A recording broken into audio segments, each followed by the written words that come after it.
حدیث مبارکہ میں آتا ہے جب میری امت احکام خداوندی کو ہلکا سمجھنا شروع کرے گی، جب میری امت احکام خداوندی کو ہلکا سمجھنا شروع کر دے گی تو اللہ تعالی مسلمانوں کا خون ارزاں کر دیں گے، سستا،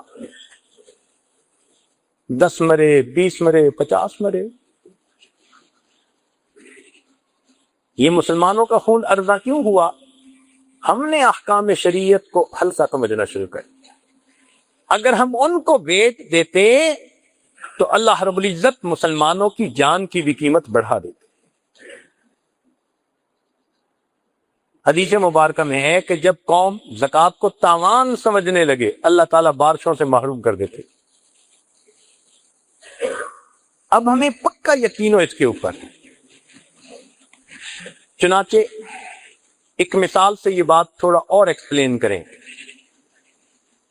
جب بھی کوئی پیشنٹ ایمرجنسی وارڈ میں لایا جاتا ہے تو جو وہاں پر تھوڑا سا عملہ ہوتا ہے نا، وہ اس کو دیکھ کر فوراً کچھ نہ کچھ ٹریٹمنٹ دیتا ہے۔ اب مثلاً آنے والے پیشنٹ کو بخار تھا تو ڈاکٹر اب قیافہ لگاتا ہے، اس کو کہتے ہیں انٹیلیجنٹ گیس، کہ یہ بخار کیوں ہو سکتا ہے، موٹی موٹی علامات کیا بتاتی ہیں۔ یہ بخار انفیکشن کی وجہ سے بھی ہو سکتا ہے، وائرس کی وجہ سے بھی ہو سکتا ہے، کوئی اور الرجی کی ایسی کنڈیشن ہو جائے اس سے بھی ممکن ہے، ملیریا بھی ہو سکتا ہے۔ مگر اس ڈاکٹر کو یقین نہیں ہوتا، جو جو وجوہات ہوتی ہیں وہ لکھ دیتا ہے کہ بخار ہونے کی یہ پاسبلٹی بھی ہے، یہ بھی ہے، یہ بھی ہے، یہ بھی ہے۔ ان کو کہتے ہیں ڈفرینشل ریزن، کہ یہ امکانی وجوہات ہیں بخار کی، تو وہ ڈاکٹر لکھ دیتا ہے یہ پاسبلٹیز ہیں، یہ ڈفرینشل ریزن۔ پھر اس کے بعد وہ اس کا بلڈ لیتا ہے اور بلڈ لے کے لیبارٹری میں بھیجتا ہے۔ لیبارٹری میں اب اس کا کنفرمیٹری ٹیسٹ کیا جاتا ہے اور اس ٹیسٹ سے پکا یقین ہو جاتا ہے کہ بیماری کی وجہ یہ تھی۔ اس کو کہتے ہیں ڈیفینیٹ ریزن۔ تو ایک ہوئی ڈفرینشل ریزن اور ایک ہوئی ڈیفینیٹ ریزن۔ آج جو ہمیں پریشانیاں آتی ہیں نا، تو ہم ڈفرینشل ریزن میں پڑے رہتے ہیں، کسی نے کاروبار باندھ دیا، کسی نے جادو کر دیا، فلاں کر دیا۔ جو ڈیفینیٹ ریزن دیں کہ ہمارے اپنوں کی کوئی عملوں کی خرابی بھی تو ہو سکتی ہے، جو یہ وبال آ گیا، اس طرف نہیں جاتے۔ نبی علیہ الصلوۃ والسلام نے جو جو وجوہات بتائیں وہ ڈیفینیٹ ریزن ہیں، پکی باتیں ہیں۔ چنانچہ اللہ رب العزت قرآن مجید میں فرماتے ہیں وَمَا مِن دَابَّةٍ فِي الْأَرْضِ إِلَّا عَلَى اللَّهِ رِزْقُهَا، زمین میں جو بھی جاندار ہے اس کا رزق ہمارے ذمے ہے۔ اب رزق کا ذمہ اللہ نے لے لیا، اس کا مطلب ہے کہ رزق تو ہمیں ملے گا، تو ہم حلال کے پیچھے کیوں بھاگیں؟ ہمیں مفت میں بھی کوئی حرام دینا چاہے ہم نہیں لیں گے، کیونکہ حلال پہنچانے کا اللہ نے ذمہ لیا۔ ہم حلال کو تلاش کریں، وہ کہاں ہے، ہمیں مل کے رہے گا۔ جلد بازی میں ہم حرام میں ہاتھ ڈال دیتے ہیں، صبر کر لیں، یقین اور توکل کی زندگی گزاریں، جو ہمارے مقدر میں ہے ہمیں مل کے رہے گا۔ اللہ کی شان دیکھیں، انسان کا پیٹ تو 2 روٹی سے بھر جاتا ہے، جو جانور ٹنوں کے حساب سے روزانہ کھانا کھاتے ہیں اللہ تعالیٰ ان کو بھی روز روزی دے رہا ہے۔ ہاتھی کتنا کھاتا ہوگا؟ کلوز میں نہیں کھاتا، ٹنوں میں کھاتا۔ ویل مچھلی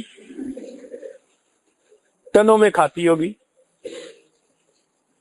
ایک مرتبہ ایک ملک کے ایکویریم میں جانے کا موقع ملا، تو وہاں انہوں نے ویل مچھلیاں بھی پالی ہوئی تھیں اور بہت انفارمیشن تھیں. ایک جگہ لکھا ہوا تھا کہ بلو ویل جو ہے یہ اتنی بڑی ہوتی ہے کہ پر ڈے اس کا وزن 200 پاؤنڈ بڑھتا ہے. اب اس کو پڑھ کر مجھے تعجب ہوا، یا اللہ، وزن ہی ہم میں سے کسی موٹے بندے کا 200 پاؤنڈ ہوتا ہے اور مچھلی کا وزن روزانہ 200 پاؤنڈ بڑھتا ہے، یہ کھاتی کتنا ہوگی؟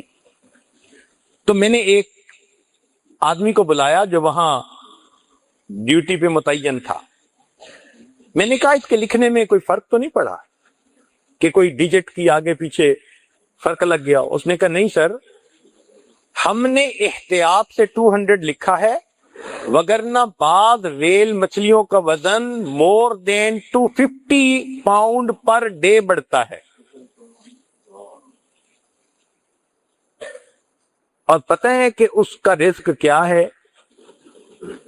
ذہن میں میرے بات آئی کہ یہ چھوٹی مچھلیاں کھاتی ہوگی اور جہاں ہوتی ہوگی قریب مچھلی کو زندہ نہیں رہنے دیتی ہوگی.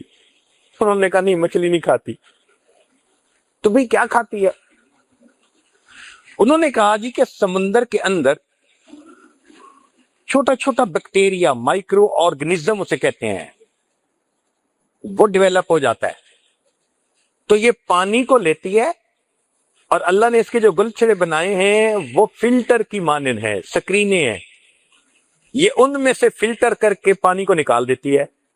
تو جیسے چائے کو چھانے تو چائے کا پانی تو نیچے گر گیا، پتی اوپر رہ گئی، اسی طرح پانی چلا جاتا ہے اور وہ چھوٹا چھوٹا بیکٹیریا وہ اس کی سکرین پہ بچ جاتا ہے، یہ اس بیکٹیریا کو کھاتی ہے. اور وہ اتنا ہوتا ہے کہ ٹنوں کے حساب سے. تب سمجھ میں بات آئی، اللہ نے سمندر کے اندر پانی کو کلیننگ کرنے کے پلانٹ لگا دیے. اگر یہ ویل مچھلی نہ ہوتی تو یہ مائکرو آرگنزم اتنے بڑھ جاتے کہ مخلوق سمندر کی مر جاتی. اللہ نے پانی کے کلیننگ پلانٹ لگا دیے. اس کو اللہ ایسی روزی دے رہا ہے جو آنکھ سے نظر بھی نہیں آتی. اللہ تعالیٰ پرندوں کو بھی رزق دیتا ہے. لیکن مزے کی بات سنیں کہ پرندے خالی پیٹ گھر سے گھونسلے سے نکلتے ہیں، جب شام آتے ہیں تو ان کے پیٹ بھرے ہوتے ہیں. یہ انسان صبح ناشتہ کر کے پیٹ بھر کے گھر سے نکلتا ہے، شام آتا ہے تو بھوکا ہوتا ہے، آتے ہی کہتے ہیں جلدی کھانا لگاؤ. جو اللہ جانوروں کو ٹنوں کے حساب سے رزق دیتے ہیں وہ انسان کو 2 روٹی رزق نہیں دے سکتے. یہ تو یقین کی بات ہے. کوئی حرام کما لے گا تو کدھر لے کے جائے گا؟ تو یہ یقین اگر بیٹھ جائے تو ہم اس حلال کے اوپر پکے ہو جائیں کہ ہمارا رزق ہمیں پروردگار نے دینا ہے. صحابہ کرام کا یقین بنا ہوا تھا، اللہ ان کو رزق دیتے تھے. حدیث مبارکہ میں آتا ہے ایک صحابی کو پیشاب کی ضرورت پیش آئی تو وہ یورینیشن کے لیے ذرا ویرانے کی طرف چلے گئے. جب یورین پاس آؤٹ کر رہے تھے تو انہوں نے دیکھا کہ ایک سوراخ میں سے ایک چوہا نکلا اور اس کے منہ کے اندر ایک دینار تھا. وہ لا کے پھینک کے پھر واپس چلا گیا. پھر دوبارہ آیا، پھر ایک اور دینار لا کے رکھا. کئی مرتبہ وہ اس سوراخ میں بل میں گھسا اور اس نے لا کر دینار باہر ڈال دیے، پھر اندر چلا گیا. جب یہ اپنی ضرورت سے فارغ ہوئے تو انہوں نے وہ پیسے اٹھا لیے. صحابہ رضی اللہ تعالیٰ عنہ کی ایک بڑی خوبصورت عادت یہ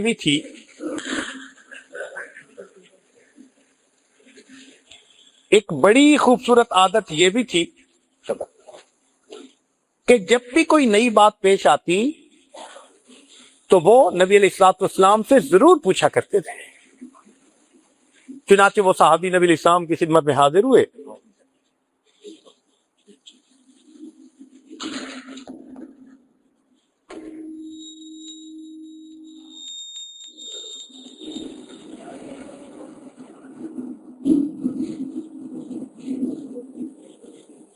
چنانچہ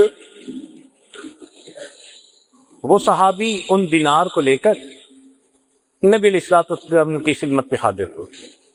پوچھا اے اللہ کے پیارے حبیب صلی اللہ علیہ وسلم، میرے ساتھ یہ واقعہ پیش آیا، اب آپ بتائیے کہ یہ مال میرے لیے جائز ہے یا نہیں ہے؟ نبی علیہ الصلوۃ والسلام نے فرمایا کہ یہ رزق ہے جس کا اللہ رب العزت نے تمہارے لیے انتظام کر دیا. چنانچہ اس صحابی نے اس مال کو استعمال کیا. جب یہ واقعہ حدیث پاک میں پڑھتے ہیں حیران ہوتے ہیں، یا اللہ، جن کے رزق بنے ہوئے تھے، یقین بنے ہوئے تھے، ان کو آپ بلوں سے رزق دیتے تھے، اور جن بیچاروں کے یقین نہیں بنے ہوئے وہ مہینے میں جو کماتے ہیں وہ بلوں میں چلے جاتے ہیں. یہ بجلی کا بل، یہ انشورنس کا بل، یہ مکان کے کرائے کا بل، یہ ڈاکٹر کا بل، یہ فلاں بل، جو کماتے ہیں سب بلوں میں چلا جاتا ہے. اللہ، تو دل میں یقین ہو کہ رب کریم نے یہ بات اپنے ذمے دے لی. ارشاد فرمایا وَفِي السَّمَاءِ رِزْقُكُمْ، تمہارا رزق آسمانوں میں ہے. بھئی اگر ہمارا رزق آسمانوں میں ہے تو کوئی دوسرا بندہ اس رزق پہ ہاتھ ڈال سکتا ہے؟ اگر وہ لے کے جا رہا ہے تو اپنا حصہ ہی لے کے جا رہا ہے. ہاں، لے غلط طریقے سے جا رہا ہے. اگر میری جیب سے لے کے گیا، اللہ مجھے اور پہنچا دیں گے، مجھے تو ملنا ہے، مجھے تو میرے رب نے دینا ہے. اگر یہ یقین ہو جائے تو ہماری زندگی آسان ہو جائے گی. اس یقین کو بنانے کی، ڈیولپ کرنے کی ضرورت ہے. جس طرح سرکہ ڈالنے سے شہد فاسد ہو جاتا ہے، اس طرح شک کے آ جانے سے یقین فاسد ہو جاتا ہے. اور آج دیکھیں ہم میں سے کتنے لوگ شک میں مبتلا. اس لیے شریعت نے قرآن مجید کی ابتدا سے کی ذالک الکتاب، پہلے کہا لا ریب فیہ، جس میں کوئی شک نہیں، ھدی للمتقین، متقیوں کو ہدایت کی. شک کی جڑ ہی کاٹ کے رکھی. چنانچہ نبی علیہ الصلوۃ والسلام نے دعا سکھائی اللہم انی اعوذ بک من الشک والشرک والشقاق والنفاق وسوء الاخلاق. شرک سے بھی پہلے شک سے پناہ مانگی. شک دل میں آیا، ایمان رخصت ہو گیا. اس لیے اس شک سے بہت بچنے کی ضرورت ہے. آج کل یہ آمن قسم کے جو لوگ ہوتے ہیں نا، عملیات کرنے والے، یہ شک ڈال دیتے ہیں. لگتا ہے جی آپ کا کاروبار کسی نے باندھ لیا، تو بس پھوپھی نے باندھا ہوگا، تائی نے باندھا ہوگا، ہمسائی نے باندھا ہوگا. لوگوں کو چھوٹا خدا بنا لیتے ہیں. بھئی رزق تو اللہ دینے والا ہے، وہ دینا چاہے پوری دنیا مل کے اس کو روک نہیں سکتی، وہ نہ دینا چاہے پوری دنیا مل کے ہمیں دے نہیں سکتی. ہم اللہ پر یقین پکا رکھیں. وہ اور بندے کو کنفیوز کر دیتے ہیں. اور یہ جو لوگ کہتے ہیں میں بڑا کنفیوز ہوں، اس کا مطلب ہے شک میں ہے. کیونکہ کنفیوز چیز ہی الگ ہے. جس کا یقین ہوتا ہے وہ اپنی بات پہ ٹھوس پکا ہوتا ہے. آج اس یقین کی ہمیں بہت ضرورت ہے. چنانچہ یقین کے 3 مرتبے علماء نے لکھے ہیں. ایک کو کہتے ہیں علم الیقین، ایک کو کہتے ہیں عین الیقین، اور ایک کو کہتے ہیں حق الیقین. علم الیقین کا مطلب علم کی حد تک یقین ہو. عین الیقین جیسے مشاہدہ کر لیتا ہے بندہ، ایسے یقین ہو. اور حق الیقین کے یقین کا آخری درجہ بندے کو نصیب ہو جائے. ایک مثال سے بات آسان ہو جائے گی. سردی کے موسم میں آپ کھسکتے ہوئے گھر آئے بیوی نے دیکھا، کہتی ہے میں آپ کے لیے بھی چائے لاتی ہوں۔ جب بیوی نے کہا چائے لاتی ہوں، تو آپ تو علم الیقین حاصل ہے کہ وہ گرم چائے لائے گی، وہ گرم چائے لائے گی، یہ علم الیقین۔ اس نے چائے لا کے سامنے رکھ دی، اب اس میں سے آپ نے بخارات اس پہ دیکھے، یہ عین الیقین کہ واقعی گرما گرم چائے آئی ہے، اور آپ نے چائے کے کپ کو اٹھا کے منہ سے لگا لیا، ایک سپ لے دی، اب جس کو ان یقین کرے گی۔ صحابہ رضی اللہ تعالیٰ عنہ کو نبی علیہ الصلوۃ والسلام کی مبارک صحبت کی برکت سے حق الیقین حاصل ہو گیا تھا۔ اس کی دلیل سیدنا علی کرم اللہ وجہہ نے فرمایا کہ مجھے آخرت کے اوپر اتنا یقین ہے کہ اگر جنت اور جہنم میری آنکھوں کے سامنے بھی آ جائے تو میرے یقین میں ذرہ برابر اضافہ نہیں ہو سکتا۔ کیا یقین تھا! اور واقعی پھر اللہ تعالیٰ نے ان کے ساتھ ویسا معاملہ کیا۔ صحابہ رضی اللہ تعالیٰ عنہ اس کا بڑا خیال رکھتے تھے کہ بندے کی نگاہ ہر وقت اللہ کی ذات پر رہے۔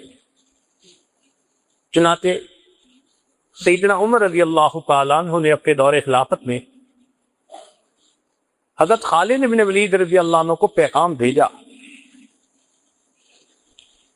کہ آپ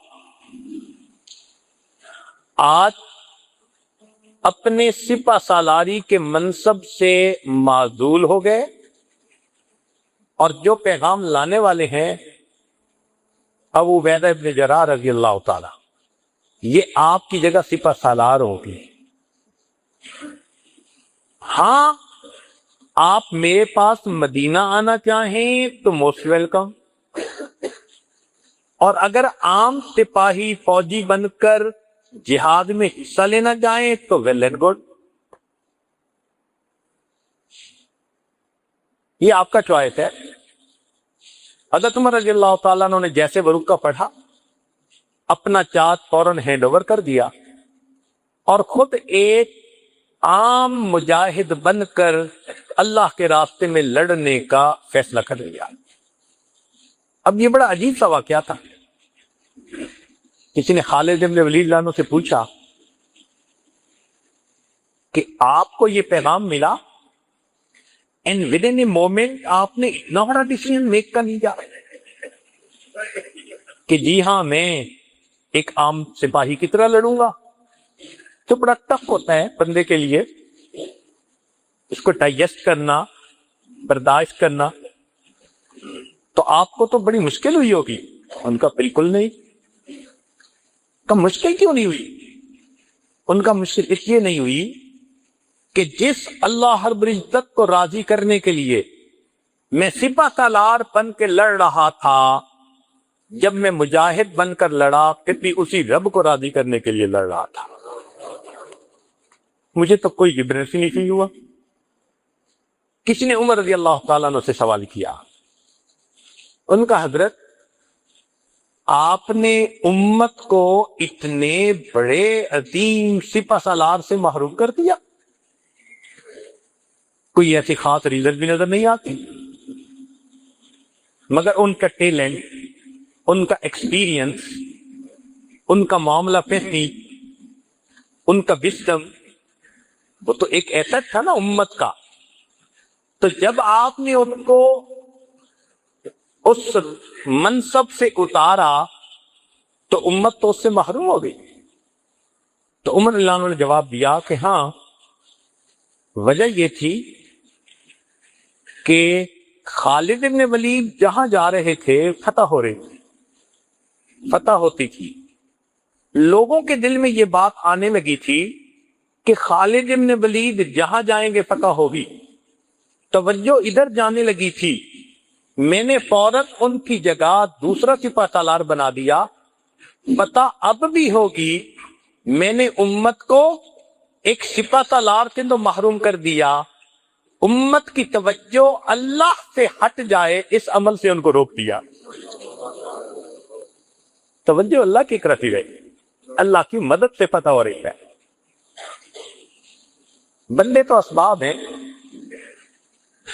تو صحابہ رضی اللہ تعالیٰ عنہ کی بھی اس پر توجہ رہتی تھی کہ نظر سبب کی بجائے مسبب الاسباب پہ ہونی چاہیے، اللہ کی اطاعت پہ ہونی چاہیے۔ چنانچہ ایسے کرنے سے پھر انسان اعمال کے اوپر پکا ہوا ہے۔ صحابہ رضی اللہ عنہ ایک مہم پر گئے، قلعہ پتہ نہیں ہو رہا، سپہ سالار نے خط لکھا کہ جی دشواری پیش آ رہی ہے، ہم اپنا ٹارگیٹ اچیو نہیں کر پا رہے۔ آج کے دور کا اسے بندہ ہوتا تو وہ کچھ ٹروپس اور بھیج دیتا کہ تم تھوڑے ہو اور زیادہ ہو جاؤ، تمہیں اسلحے کی ضرورت ہے میں اور بھیج دیتا ہوں، مگر نہیں، عمر رضی اللہ عنہ کا یقین بنا ہوا تھا۔ انہوں نے چند صحابہ کو بھیجا اور خط لکھا، ان کی زندگی نبی علیہ الصلوۃ والسلام کے بالکل سنت طریقے اوپر ہے، تم اپنی زندگیوں کا کمپیریزن کرو، کہیں نہ کہیں تم کسی چیز کو اگنور کر رہے ہو جس کی وجہ سے اللہ کی مدد رکی ہوئی ہے۔ تو نظر اعمال پر گئی اور واقعی وہی ہوا کہ انہوں نے جب دیکھا تو جو کہ میدان جنگ کی حالت تھی تو مسواک کا اہتمام نہ رہا تھا، کرتے تھے مگر جیسے پابندی ہونی چاہیے وہ نہیں۔ ان کو فیل ہوا، ریئلائز کیا، انہوں نے مسواک کی پابندی کرنی شروع کر دی۔ اللہ نے اس عمل پر ان صحابہ کو فتح عطا فرمائی۔ تو نظر مادی چیزوں پر نہیں تھی، نظر اعمال پر تھی کہ اعمال پر مدد اللہ کی اترتی ہے، اعمال کی وجہ سے اللہ کی مدد رکتی ہے۔ آج ہم اعمال کو دیکھتے ہی نہیں، ہم سمجھتے ہیں، خاوند سمجھتے ہے بیوی نے پریشان کر رکھا ہے، بیوی سمجھتی ہے خاوند نے پریشان کر رکھا ہے، ماں باپ سمجھتے ہیں اولاد نے پریشان کر رکھا ہے، اولاد سمجھ رہی ہے ماں باپ نے ناک میں دم کر دیا، پڑوسی کہتے ہیں پڑوسی نے پریشان کر دیا ہے، محکوم کہتے ہیں حاکم نے تنگ کر دیا، حاکم کہتے ہیں محکوموں نے تنگ کر دیا۔ اور حقیقت میں اگر دیکھیں تو ہمیں ہمارے نفس نے تنگ کر رکھا ہے۔ ہمارا کوئی دشمن نہیں ہے، ہمارا نفس دشمن ہے، شیطان دشمن ہے۔ یہ ہم سے خلاف شریعت اعمال کرواتے ہیں اور ان بد اعمالیوں کی وجہ سے ہمارے اوپر مصیبت آتی ہے۔ قرآن کریم نے صاف کہا، ما اصابکم من مصیبت فبما کسبت ایدیکم، جو تمہیں مصیبت پہنچتی ہے تمہارے ہاتھوں کی کمائی ہوتی ہے۔ آج ہم اپنے اعمال ٹھیک کر لیں، اللہ رب العزت ابھی ہمارے احوال کو ٹھیک فرما دے گے۔ جب کہا میں نے کہ یا اللہ تو میرا حال دیکھ، جب کہا میں نے کہ یا اللہ تو میرا حال دیکھ، حکم آیا میرے بندے نامہ اعمال دیکھ۔ ہم لوگ کو تو دیکھو نا کر کے آ رہے ہیں۔ ہماری تمام پریشانیوں کی بنیادی وجہ ہمارے نفس کی خرابی، ہمارے اپنے ہاتھوں سے کیے ہوئے گناہ۔ اگر ہم ان کو چھوڑ دیں، اللہ رب العزت کی آج مدد اتر سکتی ہے ہمارے ساتھ۔ اب صحابہ رضی اللہ عنہ کا جیسے یقین بنا، امت کے علماء اولیاء کا بھی یقین بنا ہوا۔ چنانچہ باجید بستامی رحمت اللہ علیہ کے پاس ایک بندہ آیا، کہنے لگا بڑا پریشان ہوں، بچے ہیں، روزگار کا کوئی سلسلہ نہیں بن رہا۔ تو انہوں نے کہا کہ اچھا گھر جاؤ، جس کا رزق اللہ کے ذمے ہے اس کو رہنے دو، اور جس کا تمہارے ذمے ہے اس کو قرض نکاس دو۔ کہنے لگا جی رزق تو سب کا اللہ کے ذمے۔ کہنے لگے پھر پریشان کیوں ہوتے ہو؟ تم کام میں ہاتھ ڈالو، قدم اٹھاؤ، محنت کرو، ہاتھ باندھ کے بیٹھے نہ رہو. تمہارے لیے قدم اٹھانا لازم ہے. جب تم قدم اٹھاؤ گے جو پروردگار نے لکھا وہ مقدر میں تمہیں مل کے رہے گا. تو ایسے میں انسان دوسرے کی جیب کو کیوں دیکھے، دوسرے کے مال کو غلط طریقے سے کیوں ہتھیائے، بددیانتی کیوں کرے؟ یقین کی کمزوری کی وجہ سے یہ ساری ہمارے اندر خرابیاں آ رہی ہیں. تو یہ یقین بنتا کیسے ہے؟ اہل اللہ کی صحبت میں بیٹھ کے بنتا ہے. جب انسان انہیں دیکھتا ہے نا کہ اللہ کے ذات پہ ان کا اتنا پکا ٹھوس یقین ہے، تو پھر انسان کے اپنے دل میں بھی یہ یقین پیدا ہو جاتا ہے. کثرت ذکر سے یہ یقین پیدا ہو جاتا ہے. اور تیسرا اتباع سنت کی اس وجہ سے یہ یقین پیدا ہوتا ہے. ہمارے مشائخ نے یہ 3 باتیں کہیں کہ جو بندہ اتباع سنت میں کوشش کرے، ذکر کی کثرت کرے اور اہل اللہ کی صحبت اختیار کرے، اللہ رب العزت اس کو پکا یقین عطا فرما لیتے ہیں. مومن اور کافر کی زندگی کا تو بنیادی فرق ہی یہی ہے. مومن اللہ کے حکم کو سن کر بات کو مان لیتا ہے، کافر اپنی آنکھ سے دیکھ کے بات کو مانتا ہے. تو مومن خبر کے راستے میں چلتا ہے اور کافر نظر کے راستے پر چلتا ہے. نظر کا راستہ جدا اور خبر کا راستہ جدا. توجہ فرمائیے، قرآن مجید میں سے چند مثالیں دیکھیے. قرآن عظیم الشان. سیدنا موسیٰ علیہ السلام فرعون کے جادوگروں کے سامنے کھڑے تھے. جادوگروں نے رسیاں ڈالی. یخیل الیہ من سحرہم انہا تسعی، یوں لگا جیسے سانپ ہیں اور وہ چل کے آ رہے ہیں. ایسے میں اگر اپنی عقل سے پوچھیں کیا کرنا چاہیے تو عقل جواب دے گی جناب آپ کے ہاتھ میں عصا ہے، لاٹھی ہے، مضبوطی سے پکڑے اور جو سانپ قریب آئے اس سانپ کے سر پہ لاٹھی مارے. بچاؤ کی ایک ہی صورت ہے اور بچنے کی کوئی صورت نہیں. حضرت موسیٰ علیہ السلام نے اللہ تعالیٰ سے پوچھا رب کریم مجھے کیا کرنا ہے؟